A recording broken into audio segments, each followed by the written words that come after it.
It's a warm welcome in this pleasant day like weekend. Green movement అన్నప్పుడు దానికి తగ్గట్టుగా how we respond అనే దాని మీద ముఖ్యంగా ఈరోజు ఈ కార్యక్రమానికి వచ్చేసిన గౌరవనీయులు డిప్యూటీ సీఎం మల్లు భట్టి విక్రమార్క గారికి, అలాగే గౌరవనీయులు మంత్రివర్యులు వెంకరెడ్డి గారికి ఐజీబీసీ తరఫున మరియు నిర్మాణ రంగం తరఫున ధన్యవాదాలు తెలుపుకుంటున్నాము. ఈరోజు ఐజీబీసీ మీటింగ్ ఆర్గనైజ్ చేసి ఒక ప్రాపర్టీ షో పెట్టామనే దానికంటే కూడా ఆ ఇనిషియేటివ్ని ముందుకు తీసుకెళ్లాలని అంటే there should be a face. ఒక ఎంటిటీ ఉంటుంది, ఐజీబీసీ అనేది ఒక ఇనిషియేటివ్ తీసుకుంది. రియల్ ఎస్టేట్ నుంచి క్రెడై కానీ other associations and all that we support them. But దాన్ని ముందుకు తీసుకెళ్లే ప్రయత్నం లోపల we need the support and both are the faces for us. Thank you sir for coming ఓవియం. దాంతోపాటుగా వేదిక మీద ఉన్న సహచరులందరికీ కూడా అండ్ అలాగే వేదిక ముందు మీ అందరికి కూడా and along with that lot of people common public has come. మీ అందరికి కూడా ఐజీబీసీ గురించి కొంత అవగాహన వచ్చిందని అనుకుంటున్నాము. మెయిన్గా ఈ గ్రీన్ ఇనిషియేటివ్ లోపల వచ్చినప్పుడు you always know what is green building అని అనుకుంటారు. సో దానికి what the difference it makes అని అన్నప్పుడు there is a lot of energy saving, water కన్సంప్షన్లో ఉంటుంది, more of living in a better nature అనే దాని మీద it gives more of importance. So that gives a difference from a regular conventional building and a green building. So ఆ దిశ లోపల వచ్చినప్పుడు there is a more of importance given by our CREDAI Hyderabad builders also. హైదరాబాద్లో ముఖ్యంగా చెప్పాలంటే గడిచిన 2 సంవత్సరాల్లో ఒక 100 ప్రాజెక్ట్స్ రిజిస్టర్ చేస్తున్నాయి. దాదాపుగా there is a vision and maybe no commitment from our CREDAI national also. ఐజీబీసీతో ఎంఓయూ చేసుకొని ఒక 2030 వరకు ఒక 4000 ప్రాజెక్టులు రిజిస్టర్ చేయాలనేది.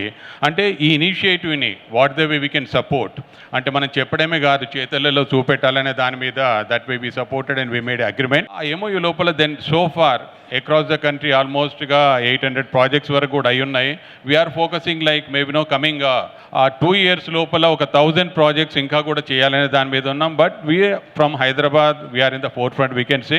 దానికి ముఖ్యంగా శేఖర్ రెడ్డి గారికి being our national past president and being with us no, ఈ support is there, is commitment is there and we are also supporting him in his initiatives and the team is excellent. IGBC team ఎప్పుడు కూడా మనలో కలిసి మనతో పాటు కలిసి they are taking up the initiative.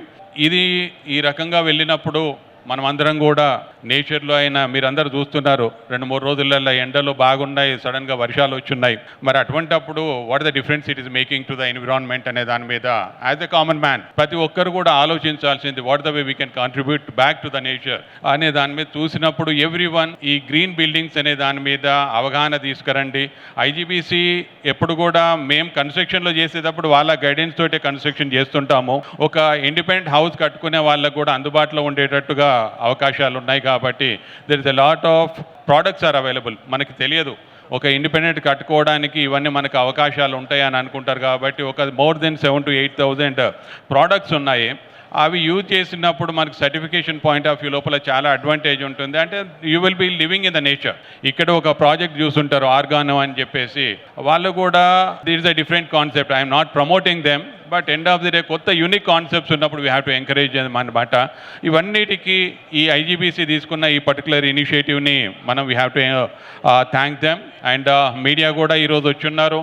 మీ అందరు కూడా ఎనీ ఇనిషియేటివ్ నిర్మాణ రంగానికి సంబంధించింది కూడా, తర్వాత కొత్త ఇనిషియేటివ్స్ ఏదున్నా ఐజీబీసీది కూడా పబ్లిక్ లోపల అవగాహన తీసుకొచ్చే విధంగా కూడా మీరందరూ కూడా కొంచెం దీన్ని ముందుకు తీసుకెళ్ళండి. అండ్ కమింగ్ బ్యాక్ అసలు మెయిన్ పార్ట్ నిర్మాణ రంగం దానికి వద్దాం. మంత్రి గారులు ఇద్దరికి కూడా మా విన్నపం ఇప్పుడు ఏం లేదు, మీ అందరికీ సార్ మా వైపు నుంచి ఏంటంటే తెలంగాణలో నిర్మాణ రంగం బంగారు బాతు లానే ఉంది. బట్ ప్రొవైడెడ్ దాన్ని ఒక హెల్దీగా మీరు పెంచిండ్రంటే దాదాపు కంటిన్యూస్గా బంగారు గుడ్లు ఇవ్వడానికి పొటెన్షియల్ ఉన్న రియల్ ఎస్టేట్ మార్కెట్ మనది. సో ఎదిగిన ప్రపంచం దాన్ని ఇంకా ముందుకు తీసుకెళ్లే విధంగా ఇప్పటిదాకా ఎలక్షన్స్ అనే ఒక యుద్ధం లోపల మీరు అందరూ ఉండొచ్చున్నారు. Now it's the time where government వైపు నుంచి కూడా మీరు ఫోకస్ చేసి నిర్మాణ రంగం ఇంకా ముందుకు వెళ్ళే దిశ లోపల what kind of incentivise you can give. కొన్ని చిన్నగా ఇష్యూస్ ఎప్పుడు కూడా లాస్ట్ టైం మీటింగ్లో కూడా మన ఫైనాన్స్ మినిస్టర్ గారు వచ్చినప్పుడు కూడా చెప్పున్నాము. Now they can start addressing that issues అనమాట. ఒక ఆర్ఎన్బి మినిస్టర్ గారు వచ్చున్నారు కాబట్టి చెప్తున్నాను. ఒకటి ఎలా అంటే సిటీ డిఫరెంట్గా నలువైపుల గ్రోత్ ఉంది. There is the more of density in some places. కొత్త ప్రాజెక్ట్స్ కొల్లూరు లాంటి ఏరియా లోపల చాలా ప్రాజెక్ట్స్ వస్తున్నాయి. అక్కడ వచ్చినప్పుడు ఇన్ఫ్రాస్ట్రక్చర్ లేదు. సో కొనే వాళ్ళకి కూడా ఫ్యూచర్లో మాకు ఏంటి అనేది అష్యూరెన్స్ ఇప్పుడు, ఎందుకంటే పర్మిషన్ ఫీజులు కడుతున్నాము, ఫ్యూచర్లో ప్రాపర్టీ ట్యాక్సులు కూడా వస్తుంటాయి. Time to time there is a investment and involvement from the building industry where the money will be contributing back to the government అనమాట. ఈ టైం లోపల మీరు కొంత మాకు సపోర్ట్ సిస్టమ్ ఉంటే కొత్త కొత్త ఏరియాలో కూడా మనం వెళ్ళినా కూడా బాగానే ఉంటుందని కొనడానికి అవకాశాలు ఉంటాయి. దాంతో ఆ పర్టికులర్ ఏరియాలో కొంచెం ఇన్వెంటరీ ఎక్కువైనా కూడా డిమాండ్ క్రియేట్ అవుతుందన్నమాట. దాంతోపాటుగా ఇంకా మేజర్గా కావాల్సింది, now the focus mainly the government has to, we totally depend on employment. మనకి ఇప్పటివరకు కూడా ఐటీ అనే దాని మీదనే ఉన్నాం. గడిచిన 3-4 సంవత్సరాలుగా 1.5 lakh యావరేజ్గా ఒక సంవత్సరానికి ఎంప్లాయ్మెంట్ జనరేషన్ వస్తుంది. దాన్ని కూడా మేమేం చేస్తామంటే 1,00,000 ఉద్యోగాలన్నా ప్రతి ఒక్కరు కూడా సంవత్సరానికి కొనడానికి అవకాశాలు లేదు.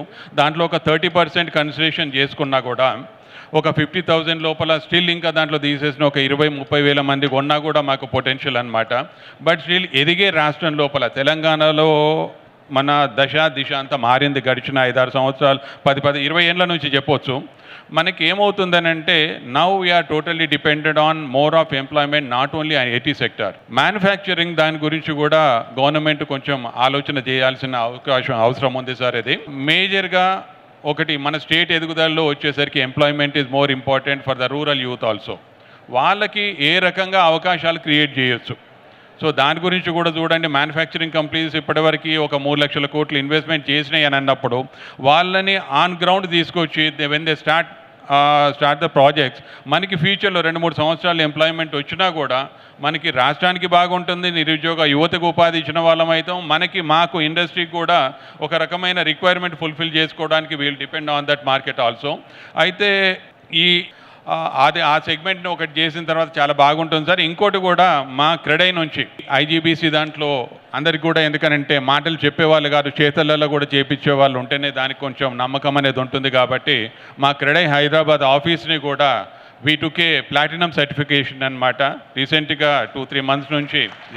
So not much time I want to take, still many things can be done. But మా వైపు నుంచి చెప్పడానికంటే కూడా ఇద్దరు మినిస్టర్ గారు ఉన్నారు. They will come out with real estate ఏ రకంగా ముందుకు తీసుకెళ్తారనే దాని మీద will hope and expect much. And ఇంకోటి కూడా ఈ సభాముఖంగా కానీ మీడియా ముఖంగా కానీ మేమంతా నిర్మాణ రంగం ఇంకా ఎదగాలనంటే గవర్నమెంట్తో హ్యాండ్ ఇన్ హ్యాండ్ వెళ్తాం. మా వైపు నుంచి సహాయ సహకారాలు ఎప్పుడు కూడా ఉంటాయి.